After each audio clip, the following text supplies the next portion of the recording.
Good evening and welcome to Tucker Carlson Tonight. As you've doubtless seen on the news everywhere, a member of the tolerant left screamed at Ivanka Trump and her family, including her young kids, on a JetBlue flight yesterday. The man, who was a lawyer from Brooklyn, berated her about her father before being kicked off the flight for disorderly conduct. Even a lot of liberals thought his behavior went way too far, but not all of them thought that. Some of them thought it was justified, and that would include our next guest.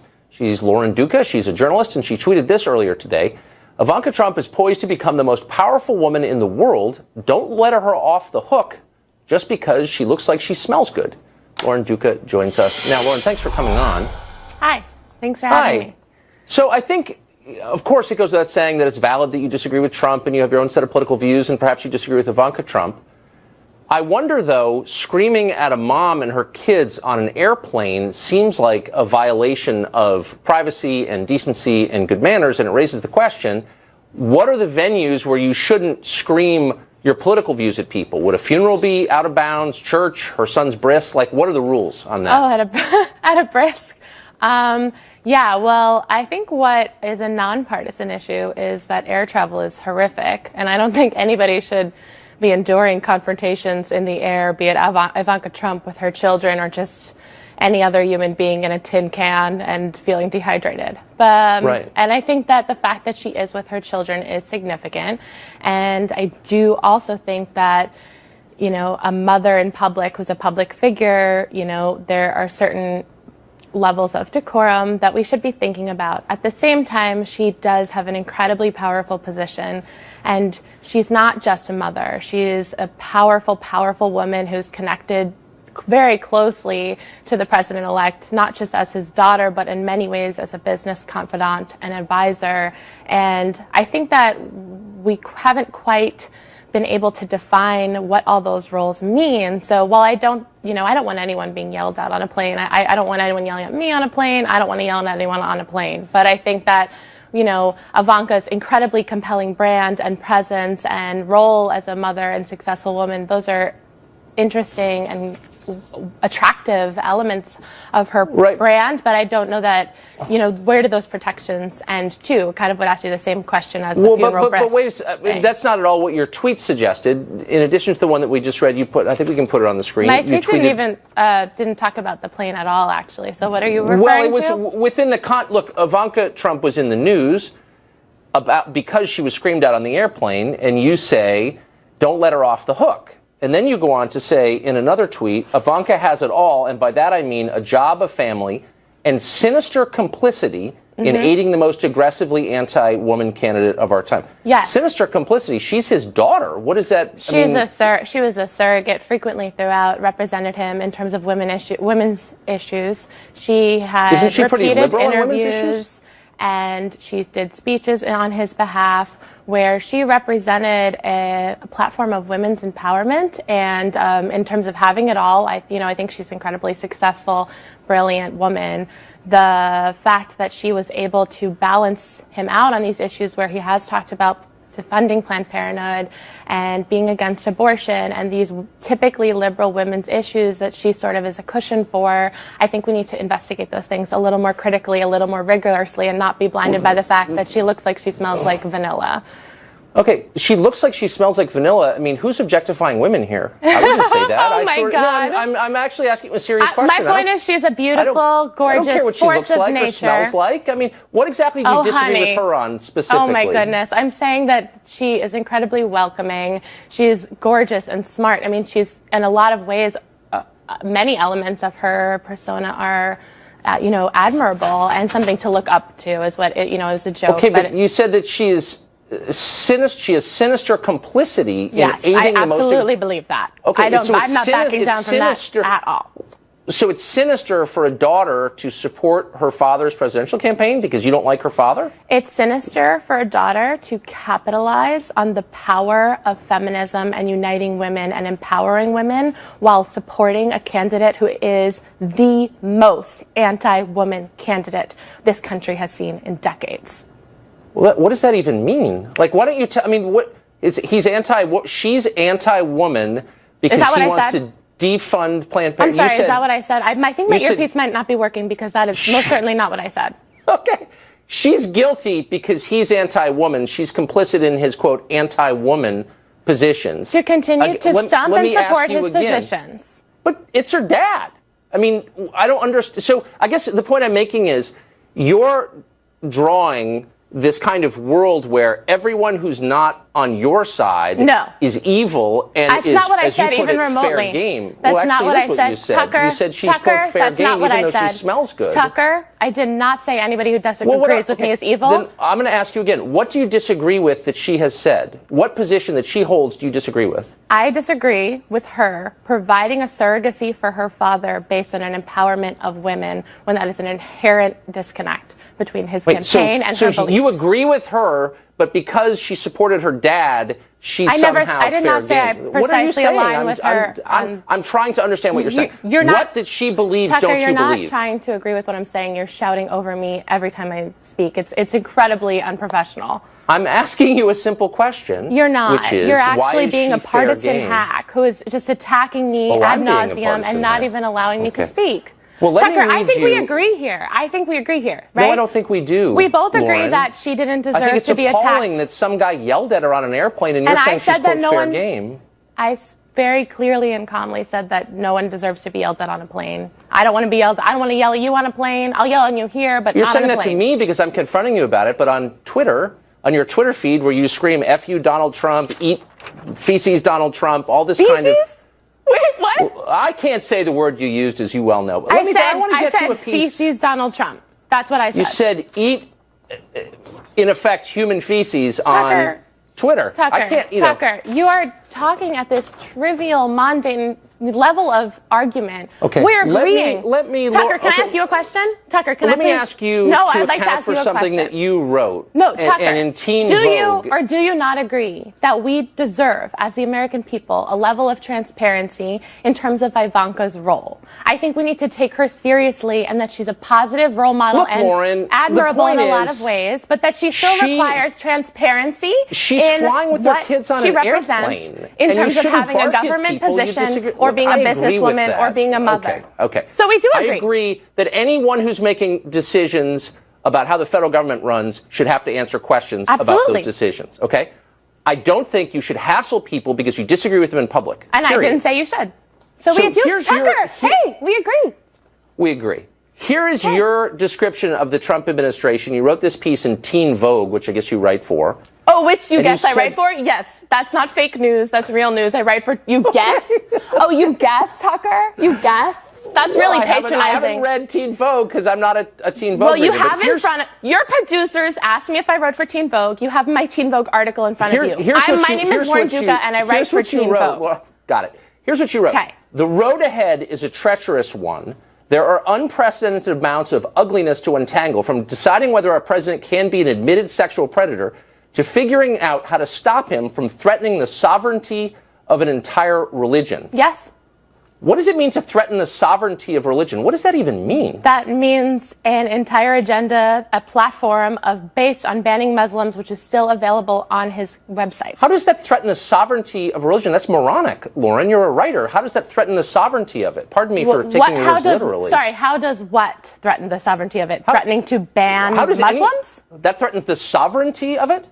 Yes, that completely, that profiles based on the basis of religion and reduces people to their beliefs and dictates what they can and cannot publicly believe. That doesn't threaten the sovereignty of it. So you also accused him on Chelsea Handler's show of, quote, committing a form of psychological abuse that makes the victim feel like they're crazy. Does Trump make you feel like you're crazy? That's the impression I'm getting. Oh my God, are you calling me crazy? That's adorable. I'm asking you. You said on Chelsea Handler, he's committing psychological abuse on you. You believe that? On the American people. I believe the American people, Trump supporters, Hillary supporters, Jill Stein and her cousin, are a victim of Trump's gaslighting. What I mean by that is that he frequently contradicts objective evidence, not that he is abusing me personally. And I think you're smart enough to know that, aren't you, Tucker? I don't know. I just take your words at face value. So did you read the entire article? I did. I also read Liam Payne is 100% certain One Direction will continue. Adriana Grande rocked the most epic thigh-high boots at Jingle Bell, and Black China and Rob Kardashian went through the messiest breakup of 2016. Those are your other pieces. but I'm trying to get to what you're writing about Trump taking a break from the thigh-high boots and ask what you mean about him committing psychological abuse on you. A woman can love Ariana Grande and her thigh-high boots and still discuss just letting you know that I read politics. You in Teen Vogue as of today. And those things are not mutually exclusive. You know, now that you bring up Teen Vogue, we treat young women like they don't have a right to a political conversation. Of, dumb propaganda, and like you can't be, enjoy Kylie Jenner's Instagram and worry about the future of this country. And those things are not mutually exclusive. So you know what? I did write about Ariana Grande, and I did write about the abusive, bigoted, those pieces were a little smarter than your piece about threatening the sovereignty of a whole religion. All right, I got to go. You should stick to the thigh-high boots. You're better at that. Lauren, thanks for joining us. President-elect Trump is down at Mar-a-Lago for Christmas, but he's still working. So is our friend Peter Ducey, who joins us from Palm Beach. Tucker, based on a pair of tweets that we saw late this afternoon, the president-elect thinks that the terrorist truck attack in Germany is just further evidence that the United States quickly needs to start using a different counter-terror strategy. He tweeted this, quote, "The terrorist who killed so many people in Germany said just before crime, 'By God's will, we will slaughter you pigs. I swear, we will slaughter you.' This is a purely religious threat which turned into reality. Such hatred. When will the U.S. and all countries fight back?"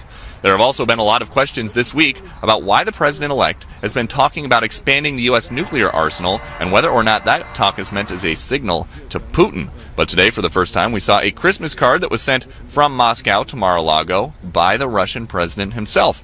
In it, Putin wishes Mr. Trump a Merry Christmas and says, in part, he hopes to, quote, "take real steps to restore the framework of bilateral cooperation in different areas, as well as bring our level of collaboration on the international scene to a qualitatively new level." Mr. Trump says President Putin is correct, and he calls that a nice letter, adding that, quote, "I hope both sides are able to live up to these thoughts and that we do not have to travel an alternate path. We are also now a day closer to inauguration, and there are scattered reports of different celebrities saying they don't want anything to do with the once every 4 years celebration, but Mr. Trump doesn't care, tweeting again that, quote, "The so-called A-list celebrities are all wanting tickets to the inauguration, but look what they did for Hillary. Nothing. I want the people." Tucker. Peter Ducey, ladies and gentlemen, in Palm Beach, Florida. Well, in some states, Americans convicted of a felony are stripped of their voting rights. Just 3 states, I think. The most populous of those states is Florida, and according to one estimate, a quarter of the state's black population cannot vote because of it. A new referendum could change that is in the works. Joining us now is freelance journalist Spencer Woodman, who just wrote a long piece on this. Spencer, thanks a lot for joining us. So, hey, thanks for having me, Tucker. The idea is that because the estimate is, as you said, a quarter of the state's black population could not vote because their voting rights were taken away because they're convicted felons, that really the election turned on that fact, and that's one of the reasons Hillary Clinton lost. Am I understanding that? I mean, my article said that people have questioned the effect of this on election outcomes. Right.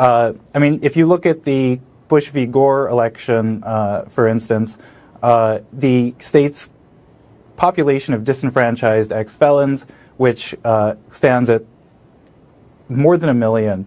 The math is easy there. If you give more than 1 million people the right to vote in a certain state, put them in the electorate, that's going to change outcomes. That is a lot of people. So Donald Trump won Florida by a little bit over 100,000 votes. Decent margin. But the state's disenfranchised population is 10 times that number, more than 10 times that number. So I'm kind of sympathetic to this idea, both because I believe that people ought to be rehabilitated, and I think that once someone has paid his debt, you ought to bring him back into society. I just have 2 questions, and no one's ever been able to answer them. The first is, will this result in a better government? Are we certain, or do we, because that's part of it, that's part of the consideration. We want the best qualified people we possibly can have, and I never hear that discussed, that factor discussed when this topic comes up. It's all about political power. Well, we would have won if felons had voted, and et cetera. But have you heard anybody bring up that? Will this give us a better government? You know, I mean, I think it's always good to have a representation in the electorate of people who are affected by government in a wide variety of ways. So to shut out people who have felony convictions certainly blocks a large perspective from weighing in elections. Another aspect of this is that I did a story for Fusion earlier this year where I went to one of 2 states in the country that allows people in prison to vote. Maine and Vermont allow felons, ex-felons, and people who are in prison to vote. There are the only 2 countries that, only 2 states that impose no restriction on people who have criminal records on voting. And the inmates I spoke with in Vermont said that it actually, the ability to vote made them feel more excited about reintegrating with society and becoming a productive member of society because they felt that. Go ahead. Yeah, no, I get it. I mean, I'm sure they like that, but I mean, there's also me to consider, and you and every other non-felon living in this country. We have to live under the government they help choose. So, I mean, our rights are also affected by this. My second question is, if we're going to restore people's voting rights because they're constitutional, we think that if you're a full citizen, you ought to be able to vote, why don't we restore their gun rights, too? I mean, are people really making the case that you ought to be allowed to choose my president, but you can't go hunting?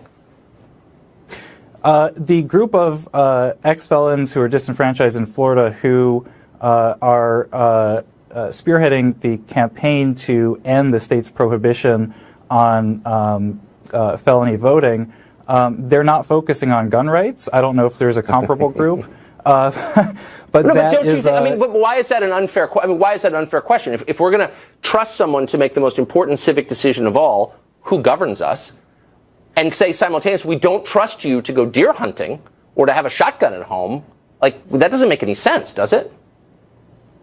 I would venture to say that one answer to that could be that people who have interacted with the criminal justice system to the level that they've been charged with a felony. A lot of felonies are involve violence, and that is one way that I think gun control advocates would think you would keep guns out of the hands of people who, in previous interactions with law enforcement, have been proven to be. So they're not. So hold on. So they're not actually rehabilitated. They're not ready to live among us as full and equal citizens, but we ought to allow them to pick the president? I think that kind of got you there, didn't I, Spencer? I mean, come on. Really? I mean, access to guns is just a completely different question. Well, it's a question. It's a question of trust. What do we, as a citizen, what do we trust you to do? I trust you enough to pick my president, but I don't trust you enough to go hunting. Meditate on that. I don't know. Anyway, this is an interesting piece, and thanks a lot for coming on and telling us about it.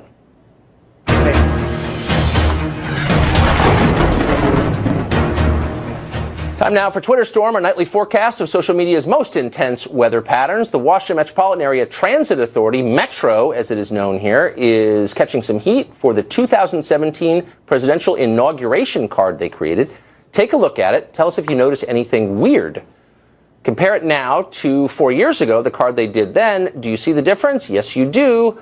The next president's face is missing. Donald Trump is not on the new one, and Twitter, of course, noticed that as well. Twitter user Melissa Johnson said this: there are people who will be hungry this Christmas, and there is belly aching over an inauguration smart trip card. Privilege problems. Ooh, dreaded privilege raises its head. Dwayne tweeted this: I'll accept D.C. Metro's self-disgracing snub in exchange for finally having a real president any day. Adam says this: DC Smart Trip stripping Trump's name from their design almost makes me forget how bad Metro is. Almost. Khalid tweeted this: Metro has several really serious problems. An inauguration Smart Trip card is not one of them. Clearly a Daily Metro writer. And finally, Yvonne says, this petty crap is why Trump won. Now, there's still a chance we could see Trump's face on the commemorative sleeve that will go over the card, thus fixing the problem in Solomonic fashion. The Transit Authority working with the Presidential Inaugural Committee on a design. And that's tonight's Twitter Storm. Up next, the Obama administration just abstained from United Nations vote that many are calling anti-Israel. What is the president-elect's response to that? Steve Hilton joins us next. Well, the UN Security Council passed a resolution today that demands that Israel stop settlement construction in the disputed West Bank. Critics call it an anti-Israel measure. President-elect Trump had intervened and said the U.S. should veto the resolution, but instead the U.S. under Barack Obama chose to abstain from the vote. Joining us now is Steve Hilton, the CEO of CrowdPack. Steve, great to see you. So this is a pretty clear contrast between worldviews, styles of running the U.S. government, et cetera. What is the Obama administration's decision to stay out of this? Tell us about them and their priorities. Well, quite a lot. And actually, when I heard the news, Tucker, do you know what came to my mind? It was actually Hillary Clinton testifying in Congress. I heard that and I thought, what difference at this point does it make? He's on his way out. This is total gesture politics. It's completely ridiculous.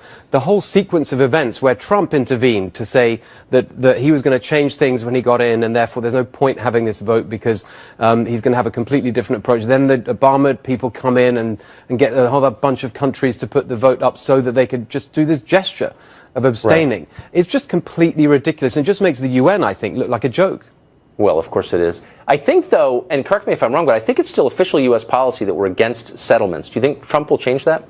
I think so, and I think what you saw in his response to this was that there are going to be some big changes on January the 20th, and we really need big changes, particularly at the UN. I mean, I used to work in government in the UK with David Cameron, and almost like every interaction with the UN just confirmed to me what a ridiculous organisation it is. Generally speaking, it is almost comically anti-Israel, it's bureaucratic, it's corrupt. It is really, really in need of a big shake-up. And just as Trump is coming in and saying, I'm going to shake things up generally with his attitude to everything from government contracts to economic policy, this is another area, I think, where his straight-talking style, which you've seen in the last couple of days, which all the diplomats have gone nuts about, actually is exactly what we need.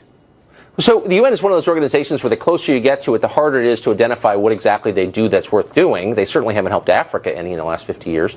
But there's also a reluctance to pull out of it or to ignore it completely. Do you think we should just basically bow out, stop paying? I do. I mean, I really do. I remember when we were working to try and reform what's called the Millennium Development Goals. That's the UN's effort to try and combat global poverty. And we were trying to focus on the real causes of poverty and the fact that in many poor countries you don't have the institutions of a market economy and a free society, the things that cause wealth to be created, property rights, the rule of law, a free press, independent judiciary, all the things that actually lead to countries getting richer. We wanted to make that the focus of what the UN campaigned for, and it was completely rejected by them. I think that actually, truthfully, we would have a much more stable, peaceful and prosperous world if the UN just didn't exist. Now, that is heresy for all the diplomats that make their living from it, but I don't see that anyone can actually argue with that point on the basis of the evidence of what really happens.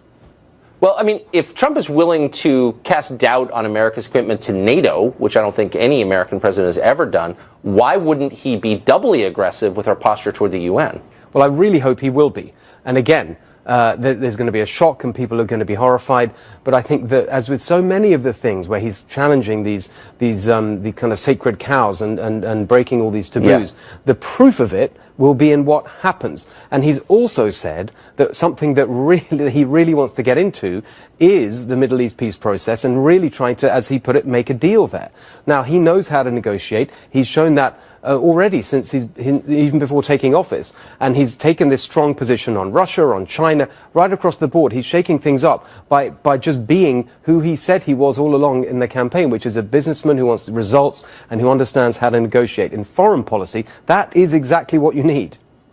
It's going to be the 50th anniversary of the partition of Israel, or whatever we're calling it, and the UN hasn't helped at all, so maybe that will help. Who knows? Steve, thanks a lot. Great to be with you. See you soon. Thanks. And the battle over the Electoral College still raging. Up next, one writer who believes our current system is inherently undemocratic, and therefore 5 unelected judges should change it. Well, the Electoral College vote has come and gone. Donald Trump will be the 45th president of the United States, but that has not stopped the debate over whether the electoral system itself is a good idea and fair. Kenneth Jost just wrote a recent LA Times op-ed entitled "The Electoral College Has Always Been the Wrong Way to Choose a President," and he joins us now with his plans to fix it. Ken, thanks a lot for coming on. Glad to be with you. So you start the piece by saying Trump's election is another piece of evidence that it's a bad system, and thank you for being straightforward about how you feel politically, and that's fine. But you basically make the case, if I'm understanding it, that the Electoral College is bad because it's not democratic enough. It doesn't respect the idea of one man, one vote enough, which I think is a real argument. But your solution is, did I get that right? Absolutely. Okay. So one man, one vote is what the Supreme Court said in the 1960s is the sum and substance of the 14th Amendment. Due process, equal protection of laws means one person, one vote, same weight. The Electoral College, it contradicts that. And later amendments can change the meaning of the original Constitution. That's right. So everything you said is right, and the Electoral College is less democratic than a one-man, one-vote system, for sure.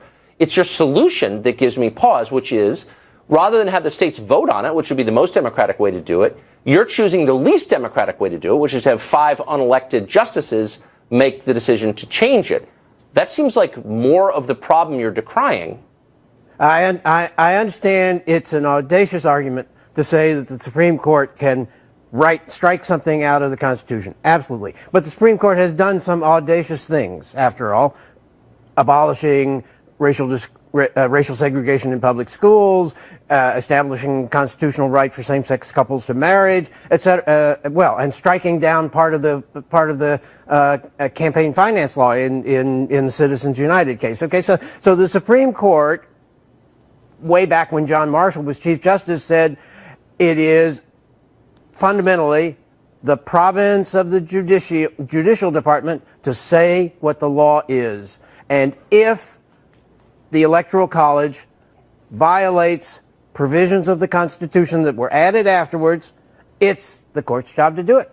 But wait, I mean, leaving aside, you answered a separate question. You're basically saying the Supreme Court can find the Constitution itself unconstitutional, which seems insane, but I'm not a lawyer. I'm asking you a deeper question, though, which is, if your objection to the Electoral College is that it's not democratic enough, you want 5 people who've not been elected by anybody, who have lifetime appointments, to, by fiat, get rid of it. You want the king to come in and make everything better. That's the opposite of democracy. So why wouldn't you want to vote on this? Why shouldn't the people decide to empower themselves? Why rely on judges? Because it is the province of the judicial department to decide what the law is. And no. Sure, a constitutional amendment would be a neater, a more convincing way to do it. And let's remember, the part of Article 2 about how to elect the president was not the best work that the framers came up with. Okay, give me a second. It was amended 10 years later, right? Because their first idea was the runner-up would be vice president. What a stupid idea, right? And 150 years later, in 1933, the United States, the Constitution was amended so that the 4.5-month transition period, which was way too long even back then, was cut down to 2.5 months. So we now inaugurate the president in January, not in March. Right. No, I know all that, and there was messiness around that, and their original idea didn't work very well, and so they amended it, as you just noted. But I want to get to something that I see, not just in your writing, but all over the left, which is a lack of faith in democratic institutions. You're basically saying change comes from lawsuits. You recommend someone file a lawsuit, and then judges decide, and then the rest of us abide by it. What happened to the bedrock American faith in self-government? You seem to have given up on that completely. You said, well, this is a less elegant way. No, it's not less elegant. It's less democratic. And is that not a problem for you? Well, you should ask legal conservatives that same question. What about okay, good if you have. Citizens United was the result of a request from the right for judicial activism. And you hear that on the legal right. But you're still not answering the question. I mean, look, you have a case to make. I don't think your case is crazy. I think most people think, yeah, that makes sense. We want more democracy rather than less. But why not convince people, like ordinary people, to push their lawmakers to do this instead of just asking one guy to sue and some star chamber of judges nobody even knows to make the decision that the rest of us live under? Is that really the direction you want to take the country? Well, first, let me say I appreciate your comment, because one of the kinder things on Twitter was somebody who called me unhinged. But in any event, I think it's unhealthy. I guess that's the point I'm saying. The Supreme Court has, in some sense, the final authority on what is constitutional. It's not really the final authority, because once the Supreme Court rules something, there can still be, subsequent, backlash and et cetera, et cetera. But the Supreme Court No, I get it. is the institution No. that can say in a definitive way this comports with the Constitution or does Yeah, not. but in the end, the people rule, and I think we should all remember that. Anyway, Ken, thanks a lot for that. We appreciate it. Glad to be with you. Appreciate the time. We've heard a lot about fake news recently in the press. Some say fake news is the reason Donald Trump won the election, though they can't point to any specifically. Many believe Facebook is to blame for spreading these lies and propaganda. So in response, the social media giant is planning to crack down on so-called fake news. How will this work? Joining us now is Will Hicks. He's a reporter for the site Heat Street, and he just wrote on this. So, Will, thanks a lot for coming on. My understanding is, among other measures, Facebook is going to assemble a team of fact checkers to vet news and then rank it according to believability or some scale that they devise. All the fact checkers I have seen are from pretty liberal organizations. Is this a glimpse into what we're about to experience, censorship based on political opinion by Facebook? Yeah, I mean, that's definitely possible. I mean, we'll have to wait and see. But definitely the organizations they picked, Snopes, factcheck.org, PolitiFact, and then ABC News, they definitely do have some kind of liberal bias. You know, especially ABC, just look at them like they're one of their main anchors, Martha Raddatz, cried when Donald Trump won the presidency. George Stephanopoulos is, used to work for the Clinton White House. PolitiFact, all the time, they'll give Donald Trump dubious scores on things he said, which is like totally ridiculous. I mean, it's not very hard to find something Donald Trump said that was untrue, but they still are unfair about certain things he does say that are true. So I don't know. Well, I was there when Snopes this spring, when that horrible nightclub shooting took place in Orlando. Omar Mateen, the guy who carried it out, was a registered Democrat, and that was a news story. And Snopes tried to take that and say that was untrue. He's not really a Democrat. He was just registered a Democrat. Like the one fact we knew about the guy, they contested because we didn't know how ardent a Democrat he was. I mean, that was just clearly pushing a political agenda, no? Yeah, no, they mark stuff as unproven all the time just because you technically can't prove it to the full extent that, they make up in their heads. Yeah, there's tons of things wrong with Snopes. Well, in that case, it was technically proven. They had his voter ID card. The guy was a Democrat. So the point is, are there no... I mean, if you're going to have liberal fact checkers, will there be conservative fact checkers? Well, even the prospect of having biased fact checkers is ridiculous. Like what does it even mean to conservatively fact check the truth? That's insane. I mean, I guess you just have to hire more people who slant right to be fact checking and then hope they can objectively fact check or at least balance out some of the liberals. But even the fact that we'd have to come to this point is totally ridiculous. Well, have you noticed the following, that many on the left are starting to throw in with fake news what they're calling propaganda, which I think is another word for ideas you don't like, and that we should ban that too? How is that different from censorship? Well, it's not. I mean, any opinion piece ever written could be called propaganda. Any kind of opinion that's not just straight news is technically propaganda in some people's minds. And specifically on Facebook, the way they're planning to censor it is they're going to put a little tag on each story that they label untrustworthy, and they're going to change their algorithm to move those stories down in your news feed, so you won't see them unless you're mindlessly scrolling away for an hour. You won't even see it. Well, thanks a lot for that. I appreciate it. Interesting story. Hey, thanks a lot. Ominous. Take a look at this. Do you have any idea which Fox News host this is? Wow, it's a buff character. Start guessing. He's in the friend zone next. Who is that man in the leotard? Time now for the Friend Zone, where we invite people from within the building, our friends here at Fox, onto the show and tell you something you didn't know about them before. Tonight, we're honored to have on my old friend, Greg Gutfeld, co-host of The Five, host of The Greg Gutfeld Show, and a man who can rip phone books in half with his hands. Greg, I don't think a lot of our viewers know that you were at one point like a steroid guy, like massive, huge. Again, you lie. I have never, ever taken steroids.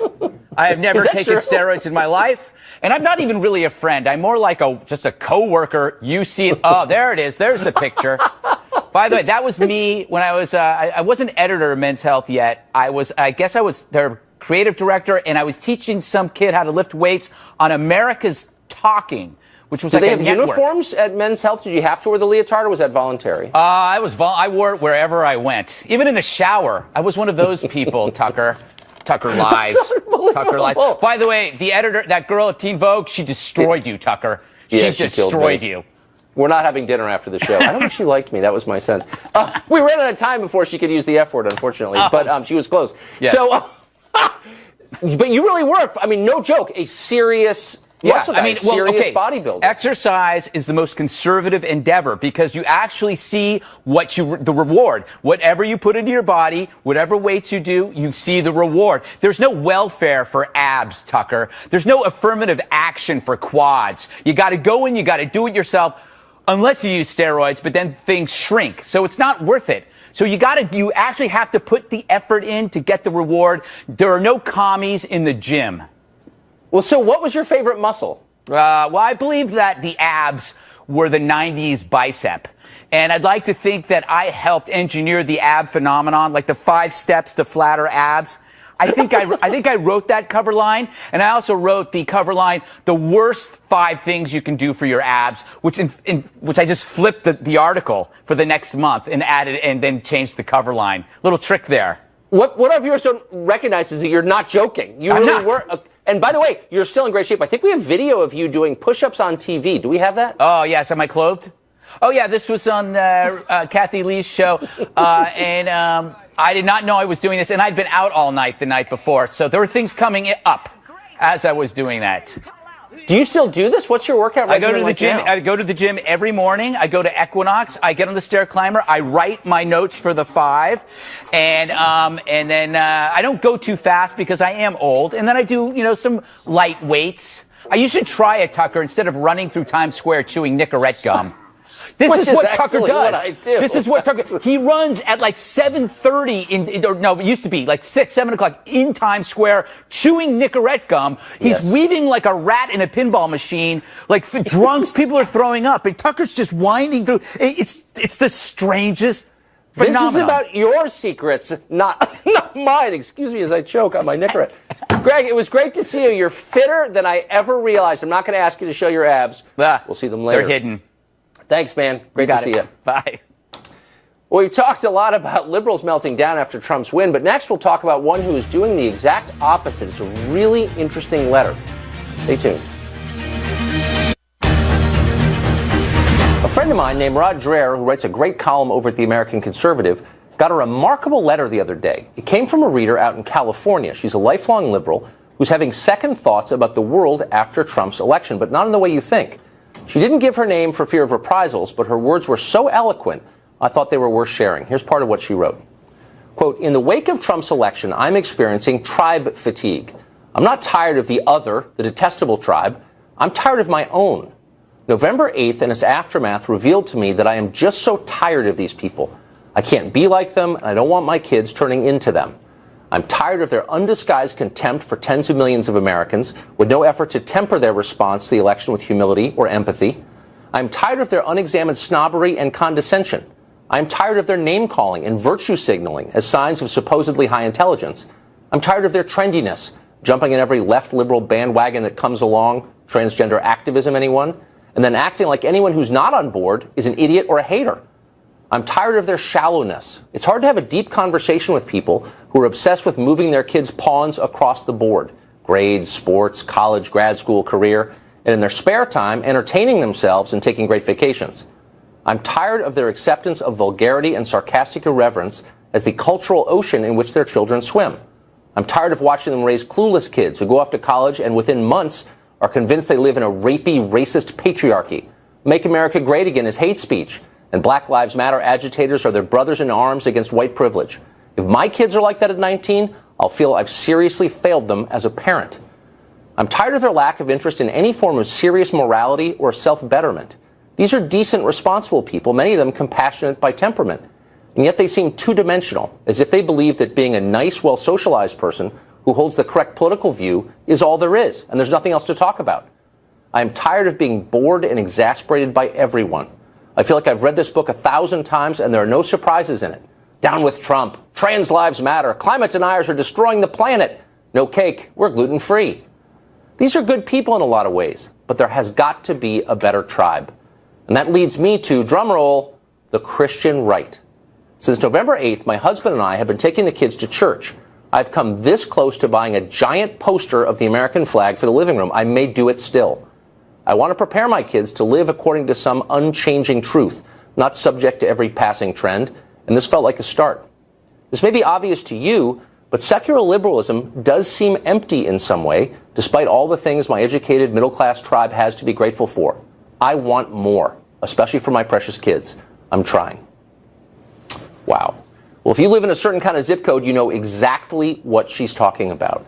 Maybe you're having second thoughts about secular liberalism too. Maybe it's not filling you up. Maybe it turns out to be a nothing burger and your stomach is growling. If so, it might be worth thinking about. We'll be right back.